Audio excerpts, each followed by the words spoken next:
Hello, so today we're going to be doing a VOD review. I know I said I'd do more guides, but I'm a bit busy today. But today's going to be a VOD review of a scrap game. So this game's going to be going over scrap in general. I've already made scrap guides, but they were a little bit older. So this one's going to be a more up-to-date scrap game. It's also one that I played a lot better. I think I've recently done a scrap review game, and it wasn't the best played. There were some mistakes that were made in it, and I kind of threw a little bit of my positioning. So I figured, hey, let's show you what it looks like a little bit better after studying the line a little bit more and planning out a little bit better.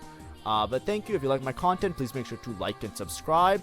Additionally, I would like to bring to everybody's attention that my store is now up. This is what I've been working on a lot, and I was working on it a little bit today as well. But yeah, my store is now open, and there's lots of art that's available for sale. This is like some of my old art. I did some merch stuff as well because I thought it'd be fun. And this was the art piece I was working on. It's a Yukio Jinx and Caitlyn piece that you can get a print of or a framed print of if you really want one. But even if you don't, that's totally fine. It's just another way to support. I'm totally happy with people just liking and subscribing. Here I probably take Clear Mind, by the way. I'll explain it in a little bit. But yeah, if you want to get some art from my art stuff, I'm going to eventually have wood carvings on there as well. So in the past, I used to do visual arts and wood carvings, and I also do that for conventions sometimes. That's what I did a lot before TFT. I used to be an art streamer primarily, and now I just mostly just scream at TFT all the time and have a miserable time playing this game. But either way, the guides and the TFT content is the daily other tasks that I do as well, which is what we're doing here. So when we're thinking about scrap should probably comprise of most of your games when you're playing the current patch. It's pretty much the only, what I would consider the only unconditional comp that you can kind of play from any spot and still have relatively good success with.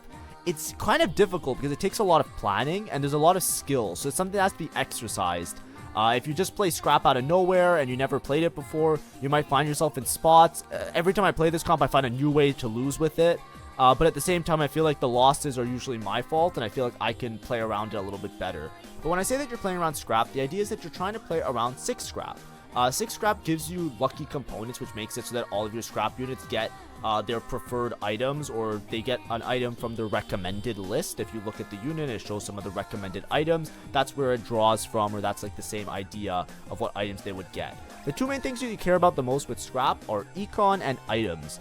Because you're going to have so much frontline, and then after that, you want damage. You want econ because you're playing a little bit more narrow, so you want to make sure you can hit your upgrades. Hitting your upgrades and having enough gold in order to find a rumble will help your board cap out and actually win out. So econ is very important. That's why I took Clear Mind. You want to have good item management or items, which will help out with your scrap shield because your shield scales off of the amount of items that you have. And then after that, you want to have combat. With this comp, you're relying on the items and your combat in order to give you like either a lot of burst damage through the form of Echo and Corki, or you're trying to give yourself a lot of sustain with the items that give you not only like the item buffs, but also gives you the scrap shield that you then get from converting the components and playing around scrap. Now, you'll notice that I don't say that you really want to play around frontline. A lot of times it's a throw to either play extra frontline or play more frontline. A lot of times you're just good enough playing like either an Elise or one frontline trait to kind of just help out your board a little bit. But normally you just want to make sure that you're prioritizing damage as well as items. And at one point you want to have econ as well in order to make sure you actually hit your units. So here, the one thing about scrap that's really good is that it's actually beneficial to play from a lose streak. This is something that I wasn't quite sure about, but it is becoming way more popular. Dish Soap, who was a number one, I think he's currently number 1 in NA. I'm not sure if somebody overtook him, but either way, he is like pretty much considered to be the best NA player by many. Basically did a giant guy on scrap, which you can also check out. So I didn't want to make a new guide because I feel like I would just be ripping off or biting his shit and just like repeating everything he said. So instead I'm just doing the VOD review where I go through the game. But a lot of the concepts that he says there are stuff that I said in my original guide. Not like, you know, that's just common knowledge. That's from my first scrap guide that I made when scrap wasn't very good. And it's from some of the other stuff that I said here. And he kind of culminates it, and he's like a higher level player. If you want to get his take and his nuanced information about it, there's also a video there that I can recommend for you guys. But in terms of this VOD review, I'm just going to go over step by step and explain each step of the way as per the usual VOD reviews. So when we're talking about scrap, I've kind of been waffling a little bit for this first intro. When we're thinking about scrap, components you usually want to take are gloves. You want to make as many backline or damage items as possible. You don't want to prioritize making frontline items. You want to make Sunder and Shred because you're going to have a mixture of both AP and AD damage. And you want to prioritize certain components on certain units because it's easier just to play around. This is something I talked about in my scrap guide, but I'll just rehash it here. I rehash it all the time, but basically when you're playing around scrap, you have inter, ambush, or synergy, and usually you're trying to play around 6 scrap. It looks something like this. You can put everybody in the front line, except for Gangplank. Backline Gangplank does an insane amount of damage, so you usually put backline Gangplank. And all of these guys get scrap shield, so it's your benefit from playing Corki in your front line. You benefit from playing Powder in your front line because they can absorb some damage with the scrap shield and then get an earlier cast off. And Corki himself is really great because if you put him in the front line, he casts earlier, he runs away anyways. So you just make use of that scrap shield instead of starting him in the back line. But either way, there's certain components that work really well on units. What I always try and prioritize, I said this also in the scrap guide that I made a while ago, so this is still common knowledge. This is not new tech, so it might sound a little bit old if you watch my videos a lot, but if you're new to my videos, a lot of times you want to have extra belts and extra tiers. A tier will always turn into a Hand of Justice on Echo. Because it's just that's the only recommended item that builds with a tier, so you can play around these ideas really easily. So now you know that you don't have to build Omnivamp on Echo because you're going to have a Hand of Justice always, and it's the same with Rumble. A tier will always turn into a Hand of Justice.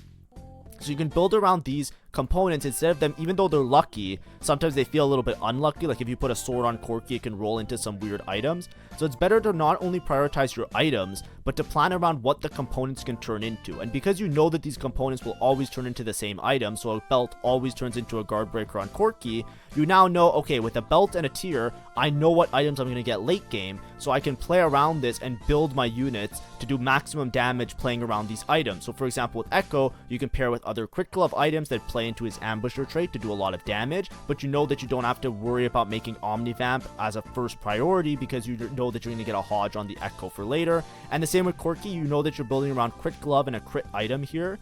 Because it uses a glove component, so that's why a lot of times you're really well off if you start making items like IE and Last Whisper as your priority, because then you can complete the item set in a very powerful way, giving yourself damage amp and 100% or close to 100% crit chance.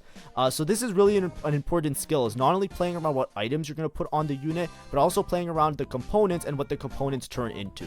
So a lot of times what I'll do is I'll leave, if you're playing around scrap, I'll try to plan around keeping an open belt for Corki and keeping an open tier for Echo, just because you know that what they'll always turn into, so you can more easily plan to make your items around those. A belt also always turns into a guard breaker on Gangplank, but sword actually works out nicely on Gangplank because all the sword options are pretty good for Gangplank as well.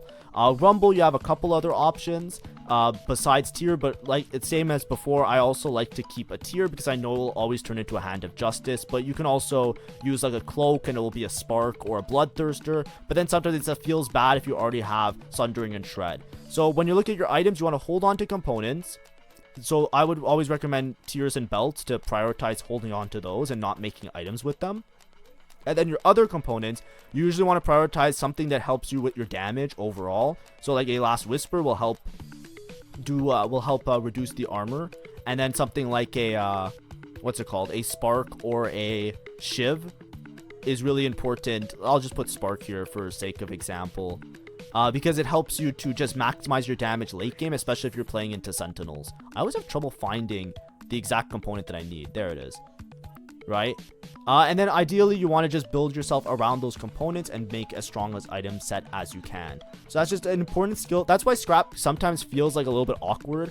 I feel like with Scrap, if you do not prioritize and play around your components well as the items, then you're running yourself into a bad spot. So for example, here, I think it's, I don't know if it's loot sub or something. I think I got dropped a spatula. So with this spatula, a lot of times when you have a spat, you should try and make an ambusher emblem. Artillerist is kind of useless on Corki. I feel like it just, 2 Artillerist doesn't give that many stats. But ambusher, from 2 to 3 ambusher, or even 3 to 4, mostly from 2 to 3 ambusher. It's like a significant spike comparatively.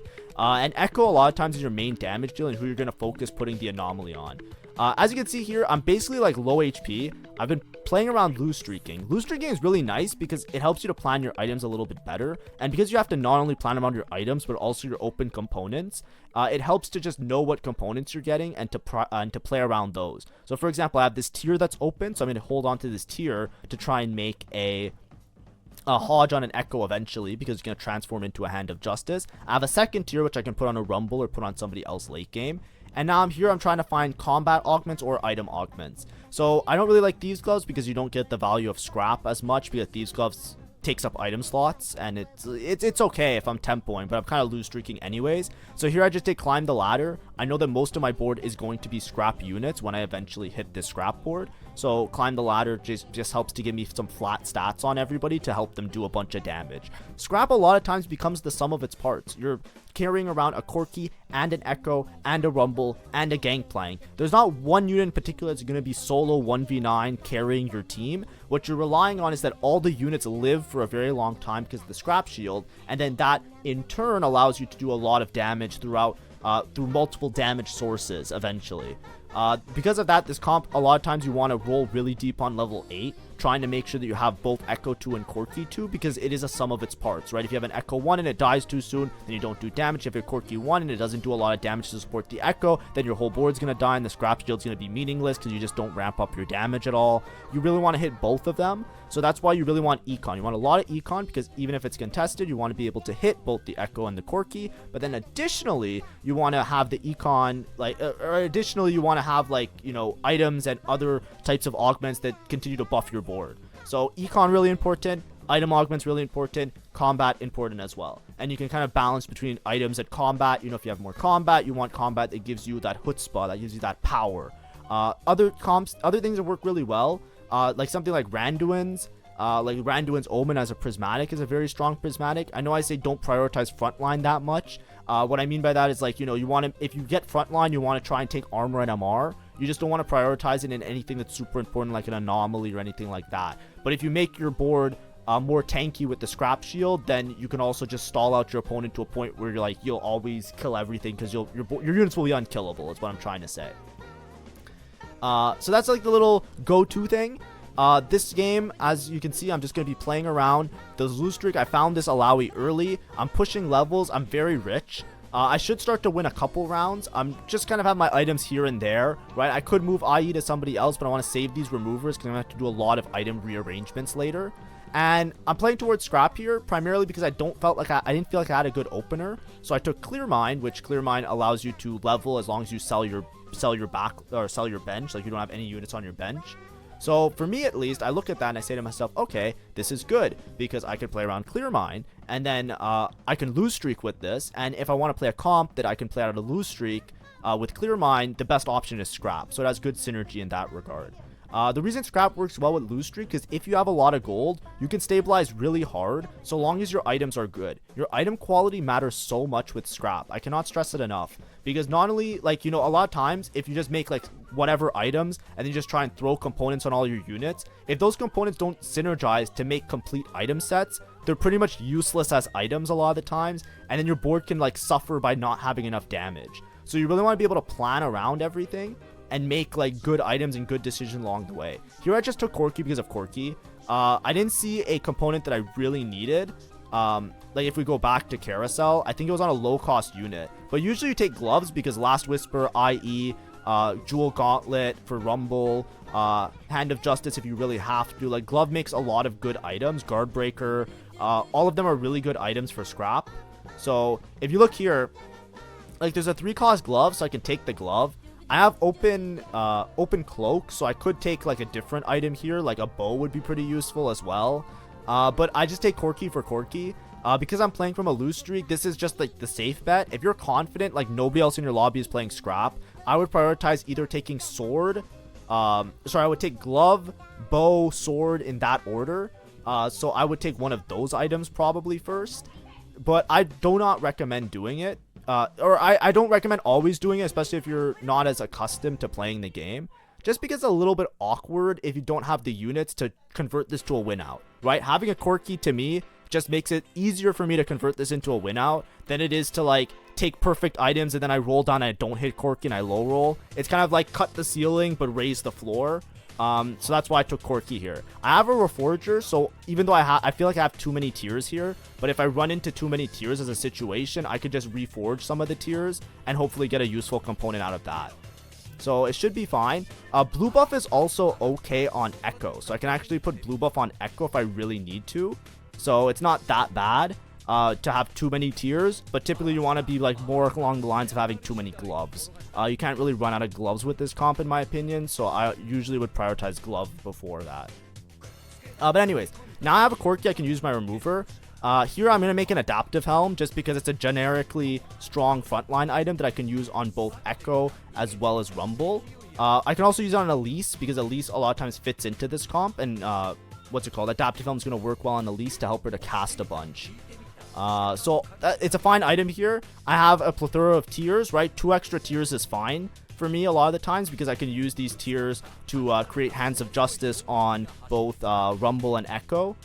Which is a good scrap component. I can play around. I know that I can play around it. My items are a bit scattered though, but right now I'm more along the lines of making Echo items, right? I have the Hand of Justice guaranteed from my tier, and then I have the Adaptive Helm, which isn't necessarily the best Echo item, but it's an okay Echo item. It gives some AP and it allows him to cast, and Echo's ability does much of the damage. Here I'm just trying to optimize a little bit. I'm just trying to put some higher cost units in to try and preserve as much HP as possible. I'm starting to win a couple rounds here, so I'm okay with winning these rounds. Eventually, if I find a glove, I'm going to reforge the spatula into a frying pan and then make an Ambusher emblem. Ambusher caps really high with scrap because you can put Ambusher on Rumble, and allowing Rumble to crit on all of his ults is really powerful because he does so much damage, especially if you find him early. Additionally, if you get to like a critical mass of like 5 Ambusher, you then gain a bunch of durability on your units, which makes your Echo go infinite because the durability spike on 5 Ambusher is huge, which you can hit 5 Ambusher if you get to push levels afterwards. But it's just a really good combination of damage and that synergizes with the board having a lot of front line, and the durability is really useful, especially when you have the huge scrap shield and you're starting in the front line. But anyways, we just continue going here. This is very similar to the last scrap VOD review that I did. I'm trying my best to just like try and pick up and explain some stuff along the way. I feel like there's so much to talk about whenever I play scrap. Scrap is turning out to be one of my more preferred lines just because I'm starting to get it, and I feel like every time I play a scrap game I learn something new, which is really like fun. And I hope that you have a similar experience if you end up playing scrap. It might be a bit disheartening, like you might play it at first and say like, this sucks, it's really weak, I hate this. I've had that experience as well a little bit, but especially in the current patch, I would not discount it. I think it is like the go-to, like if you don't know what you're playing, it's probably a scrap game. That's kind of like my mentality at least right now. So I definitely think that's I don't think that's wrong. I think that's how it is right now with the current state of the other 4 costs. We high roll an Echo here. I get a belt, so I put the belt on the Corki. Remember we talked about that. I reforged the pan to put it in to make into an Ambusher emblem. I got dropped 2 gloves, which is great. Here we're going to roll pretty aggressively. I got my Corki too, so I think I'm okay. So I'm starting to slow down my roll a little bit. I am contested on scrap here, so a lot of times when you're contested, it's beneficial to just roll as deep as possible. And I hit Alawi 2. Alawi 2 is fine to stabilize. A lot of times you play Elise to get Form Swapper on the Gangplank. Here I still don't have a Gangplank. A little bit of a sloppy transition because I'm trying to roll for all of these units. But as you can see, I don't have everything slammed right away. I also don't have 6 scrap because I didn't find a what's his name? I didn't find a Gangplank on my roll down. Hopefully we're not punished and we win this round anyways. I do have the Corki too, and my positioning worked out really well because Corki bypassed the front line and instantly killed this guy's Twitch. So it worked out well. So we win this round, which is great. We're not getting clear mine value, so we're probably going to keep rolling deep because if we can upgrade everybody and then sell our bench, then we can even fast 9 off of this spot and play around like getting a rumble later. So here I'm rolling my options. Little Buddies is pretty good as a combat. It does give more HP and attack speed, which does help out. Clockwork Accelerator also works really well with this comp. But because I already have an Ambusher emblem, I'm more inclined to take Ambusher Crest here. It's a little bit like risky, I would say, but if I can hit 5 Ambusher, I know that I can like cap out really high around this Echo, and Ambusher on Rumble is really strong. So with 2 Ambusher emblems, if I go level 9, I can fit in 6 scrap, 5 Ambusher because there'll be 2 overlaps. So 6 scrap, 5 Ambusher, I only need 3 empty spaces. right? So it works really well to level in that way. So here, especially, I find at least 2. I can put her in over Ambusher right now, so I don't have to play 5 Ambusher just yet. But as you can see, 4 Ambusher, I can level for 5 Ambusher eventually. Here I have Rumble, so now I can just replace, it's Rumble over Ziggs always. And my board's really strong. So I have 6 Scrappin, I have Alawi, and I have Elise. A lot of times, I would recommend not playing both Alawi and Elise. A lot of times it's one or the other, because you just lack damage sometimes, right, if you make yourself more frontline. But because I have 4 Ambusher in, my Echo is going to do insane amounts of damage, and so is my Corki. Because even though I have IE and Jewel Gauntlet on them, it converts it into extra crit damage, right? If your ability already crits and you get another effect that says your ability crits, those items convert that into crit damage. I can also rearrange my items later, right? I can put the Jewel Gauntlet on the Rumble, and I put the Ambusher emblem on the Rumble. But for right now, we're pretty stable. 6 Scrap, 4 Ambusher, and then I have 2 Bruiser, 2 Form Swapper, 2 Sentinel. So I have decent amount of frontline. I should be frontlining the Corki here. I don't really think the Corki's gonna have any chance of dying. I'm doing a little scout, right? The reason I'm scouting is I'm trying to figure out if I should continue rolling for Echo. So right now, it's like, you know, maybe I can wait 1 or 2 turns to roll for this Echo. It doesn't look like anybody's contesting Echo right now, but you never know what's gonna happen later. Also, for items rearranging, I want to put 3 items on Echo always, because he's going to do more damage with 3 items. So here I have Adaptive Helm, Jewel Gauntlet. So Adaptive Helm helps him to cast. Jewel Gauntlet helps him to do more damage and just more AP. And then he has the Hand of Justice, which synergizes with the Jewel Gauntlet, as well as his Ambusher trait. So this Echo is going to do a lot of damage. So is Rumble, and so is Corki. Corki's probably going to excel in being the most damage. But the items are okay, right? I went for full damage. I slammed a little bit aggressively here. If I had the opportunity to go back and fix some stuff, this Adaptive Helm was kind of to help me save some HP. But as you can see here, my items are a little bit awkward, right? If I didn't make Adaptive Helm, I could have made Spark and Hodge, and I could have just gone double Hodge Spark on Echo, which is arguably a lot better, because you want to have the Shred and Sunder eventually. So right now I have no Shred and Sunder. I have anti-heal in the form of the Powder and the Rumble, so usually you prioritize anti-heal a little bit later in the game. Like it's not your #1 priority. But I am lacking the Shred and Sunder components, which is a little bit awkward. And there were no Shred and Sunder components on Carousel here, so it's a little bit awkward. The thing I do have is a lot of damage, right? With 4 Ambusher, even an Echo 1 is going to do an insane amount of damage. And here I'm going to roll for Echo 2. You could argue that I should be going level 9, cap out really high around my higher cost units, but there's a lot of people buying 4 costs and not many people are playing Echo. I want to make sure that I hit this Echo now to stabilize earlier rather than later. There's not much I'm rolling for on level 9. Level 9 is pretty much just to fit in 5 Ambusher at this point because of this current setup that I have. I can also get Rumble on level 9, but there's no need for me to rush it because I have 63 HP, right? I didn't lose a single round yet. I'm pretty strong. And Rumble, I have him already. A lot of times with this comp, the reason that you rush leveling a little bit earlier in the game is because you really want to find 1 copy of Rumble in order to like start the Rumble upgrades. I found the Rumble already, so my Rumble already is going to get upgrades and he's going to scale into late game. I even happened to find 2 Rumbles, which a little bit it's like lucky but also unlucky because I wasn't really looking for 2 Rumbles. I wanted to take advantage of my augment, which is Clear Mind, right? If I find Echo 2, I stabilize my board now. I'm really strong. I already have the Rumble, so I don't need to scale. I don't need to use my gold and instantly get to 9 to try and have better odds of finding Rumble. And then with Clear Mind, I would have been able to easily make it to level 9. I'm going to pause for the Anomaly here, and we're going to go over the Anomaly again. So that's like the logic there, right? It's really beneficial for me to roll for Echo here, because to reiterate, I stabilize my board, I do an insane amount of damage because Echo is going to do the most damage with the 4 Ambusher trait active. And on top of that, if I hit the Echo, I then was going to get Clear Mind value in order to like make it to a higher level. So Anomalies, this one, Headhunter, I think it just takes way too long to scale. It's just useless. Infectious Anomaly, one of the most broken ones in the game right now. If you're capable of greeting to play Infectious Anomaly, it's almost always take Infectious Anomaly. It just gives you so much stats. Like, the amount of stats you get from this, it starts with 15 base, and then your whole board gets, like, stacking AD AP. This is especially important if you have a comp where you have multiple threats. And remember what I said before about Scrap. Scrap a lot of times is some of its parts. You have the Corki, you have the Echo, you have the Rumble, and they all together make it so that you have this insane amount of damage that you can do. So it's very important to have other anomalies that can work well are either full damage, like for Echo, even Laser Eyes I've seen on Echo do really well. A couple AD ones on Corki, right? We have crit chance, so either damage amp or flat stats would be really powerful for our team right now. But Infectious Anomaly, flat stats, and it gives it to everybody on the board. It's a no-brainer. You just take that almost always.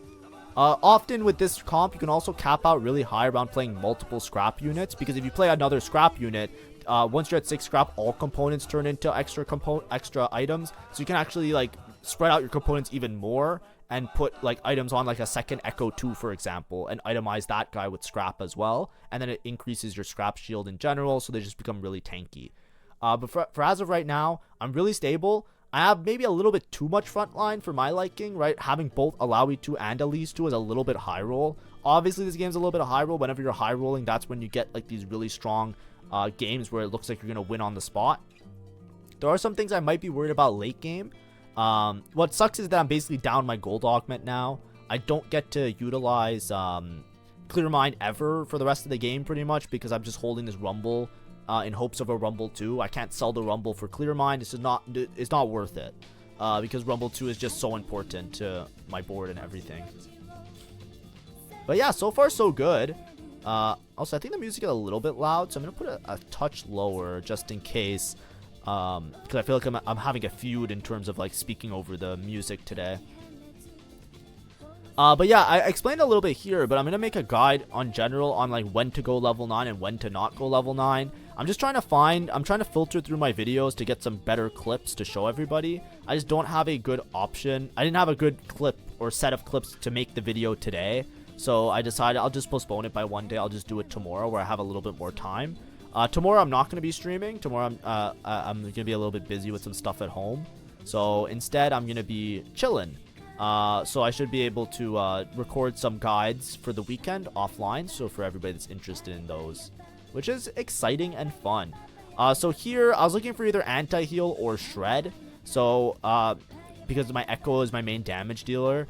But I still have Corki, so I'm probably going to take Sundering here or Anti-Heal. I think I should take Sundering, though. Oh, I took Anti-Heal. Okay, I think this is a mistake.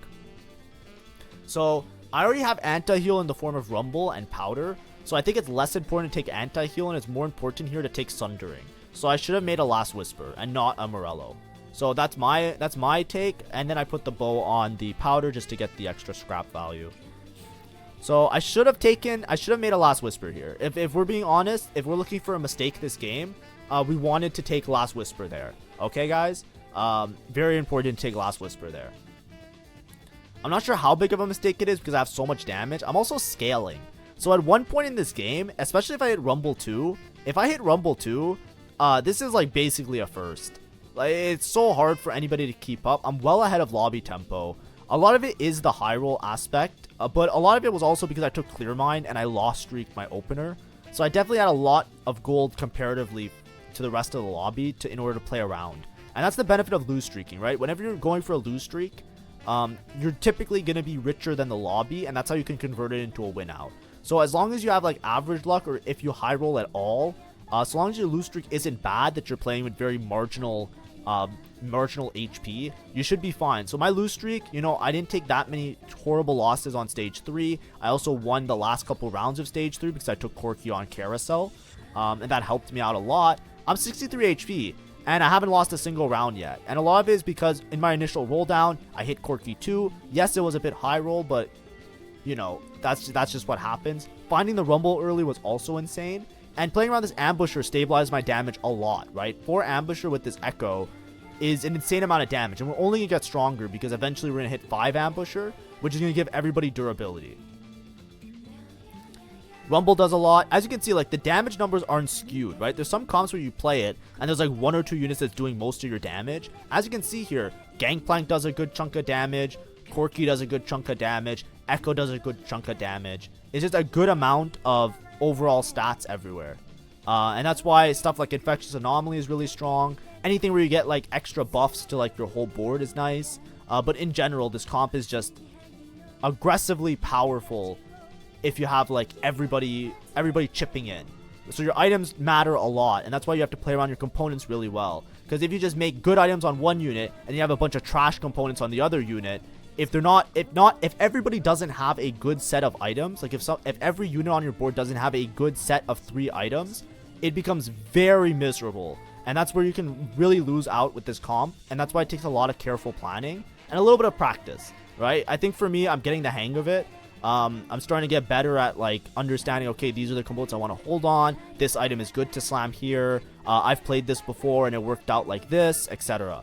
One thing I would say is that I didn't manage well was my Sundering and my Shred.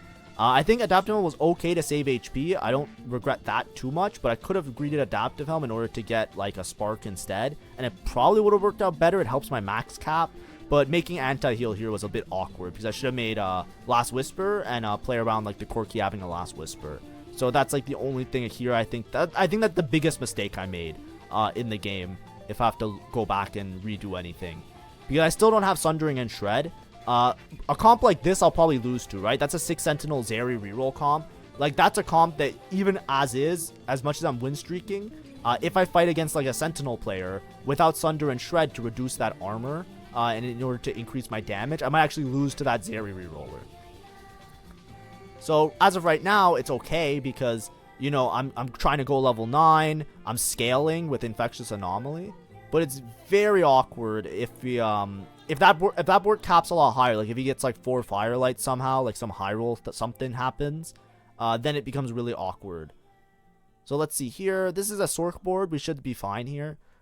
Basically, like if a board has a lot of armor and MR, it's gonna be miserable. Like our damage, you're gonna notice how bad our damage is gonna look. But we're still scaling, right? Our Rumble's also getting upgrades, which is great. As you can see here, I'm trying to greed. I'm holding on to extra Echoes in case I go for Echo 3, or I can even play 2 Echo 2s. That's totally valid. But as of right now, the goal is I just want to make it to level 9, and I want to roll as much gold as I can on level 9 to try and get this Rumble 2 so that I can play towards my win con. Zeri player is strong. There's a good chance we lose against the Zeri player. It's a hard matchup because our matchup relies on like sum of parts, everybody like scaling and having like a large not scaling, but sorry, having like a large front line, and the opponent is scaling with an even larger front line. So it's kind of awkward. We scale into like late game if we get more items, because then we become tankier and then we can compete with the tankiness of 6 Sentinel. But look at the Zeri board, multiple 3-star units. Zeri jumps around. If Zeri at one point will reach a point where the Guinsoo will stack up high enough that they should be able to kill most of the units on our board, which is the scary part, at least to say. But look, multiple 3-star front lines. Yeah, like we're probably just gonna get deleted here. See, so Zeri, she's ramping up. She's going through everybody. She's on Corki now. Corki's dead. We lost all of her damage, basically. But the fight's still pretty close, right? The front line died towards the end. The main reason we lost this fight was because we don't have Shred and Sundering. If we have Shred and Sundering, the front line dies a lot sooner. The 6 Sentinel gets absolutely melted because we reduce some of that armor, reduce some of that magic resist. So as soon as we get armor magic resist Shred, like Shred and Sundering, we should be fine against the Zeri player. But this is basically a first, right? The only person that can really compete with us, relatively low roll lobby, and I was the high roller. So we just want to convert this to a win. We convert this to a win in 2 or 3 different ways, right? We want to get Sundering and Shredding. We want to get Rumble 2. And we also want to level for 1 more Ambusher. If we level for 1 more Ambusher, our damage is going to go really high. And we're also going to get the durability on the Echo and all of the other like Ambusher units. So Echo, Rumble, and Corki. So with these 2 Ambusher emblems, we'll actually cap really high. Last Whisper. What did I say? We need one of the keys to the puzzle, right? One of the keys to the puzzle. Bang. Here we can level, and now we can roll. We want to find Rumble 2 and an Ambusher. We find Jinx, 5 Ambusher. Now all our Ambushers gain durability. That's huge for us. Makes our Rumble and our Echo even harder to deal with. Now we're rolling. Sure, powder upgrade, I guess. Whatever. But we really want to find a Rumble. So we're going to roll really deep here because we're trying to convert this. Rumble 2, done. So that was our roll down. Went pretty well. Have our Last Whisper. This should just be a win out. The Zeri player beat us last time, but I don't think they're going to beat us anymore. right? This Corki, Rumble 2, Ambusher Emblem. Our Rumble items aren't the greatest because we have this Titans that we had to take on Carousel. Maybe there's a better item than Titans to take. I don't exactly remember. But yeah, we have so much damage now. Infectious Anomaly also scales, so the longer this game goes on, the more damage all of our units do, and we have multiple threats now. The only thing we can do to cap higher is maybe hit a Jinx too, but it's not really relevant. There's other ways to play this board as well. You can play with 4 Form Swapper, cap out around a Jace too.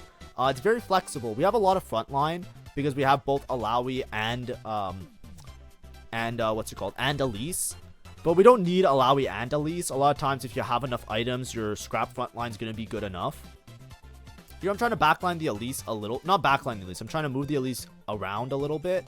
So I'm just trying to get her to not get aggroed first. Sometimes Elise just gets deleted before she can even get a cast off. And my Elise has no items. So I'm a little bit scared against this player who has Corki and Jace. So what I'm trying to do here is I'm trying to get the Elise to hit the Rumble. Get a cast off before dying, and I position her in such a way that she's always going to jump on the Jace and the Corki, because this player positioned their crystal in front of those units, so then, you know, they have, they're like the aggro, right? Like, it aggroes the largest clump.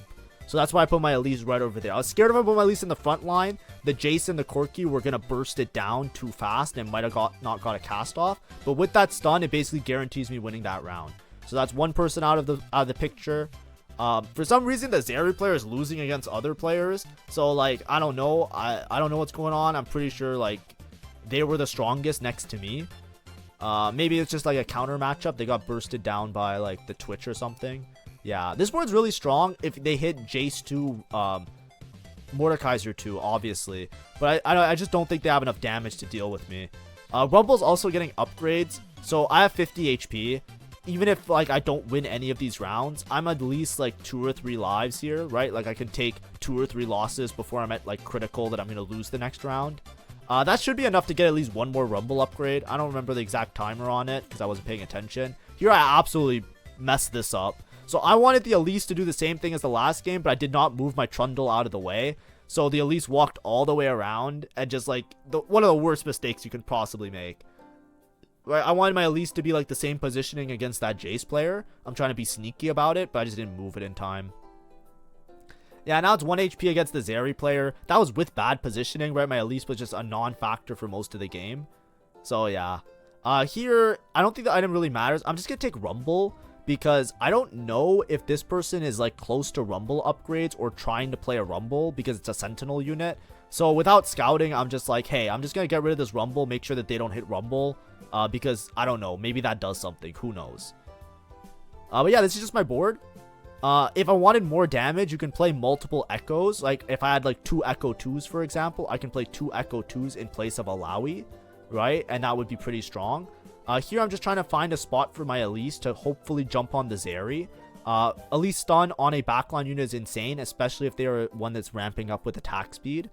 So if I can stop this Zeri from ramping up, it eliminates any factors.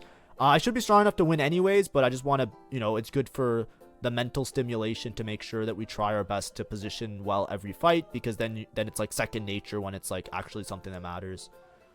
Position didn't work out super well, but yeah, it's just look at the damage. This Rumble is so strong when you hit the Rumble 2, and that's like usually your win con. Rumble 2 with the setup, you just instantly win. But yeah, GG, we did it. It's a first with Scrap. So I just want to show this game. Plus 31. Let's go. Yippee. I lost 40 for a 6 today. Isn't that miserable? No, I'm joking. But either way, that's like a better Scrap game. I want to have at least one good Scrap game to show you guys, because I think it is a really important game, or sorry, a really important comp to play this patch. And I think some of my other videos on Scrap, you know, they're not the most informative of showing you like, hey, this is how strong it is and you win out. So this one was a more of a fun one, and like I said, I thought today I would be a lot more free. I ended stream a little bit early, and I thought I'd have some time, but you know, I was a bit busy tonight. So yeah, and once again, if you are interested in my art stuff, please check out the shop. It's shop.fenrir's art. There's a link to Fenrir's art, and then you can just click the shop link, and it's now active, right? Shop.fenrir's art. And if you're not interested, I'm just gonna advertise a little bit in these videos just in case, just because, like, you know, it's the thing I worked on. But either way, Thank you for everybody who supports. If you want to support me, you can also just like and subscribe, and that does plenty. Arguably even more than this marginal amount of money I'll make off of a print-to-made, print-to-order item that takes most of the margins because I'm a small content creator and I'm not shipping it myself. But either way, thank you everybody, and see ya. Bye-bye. Tomorrow should be the guide for Fast 9ing and stuff. I'm just trying to play. I need to play a game where I Fast 9, just so I can show you guys, hey, this is what a Fast 9 looks like. I just haven't had a Fast 9 game in a very long time, and that's why I'm struggling to make that guide. But thank you for watching. Have a great day, and see ya. Bye-bye.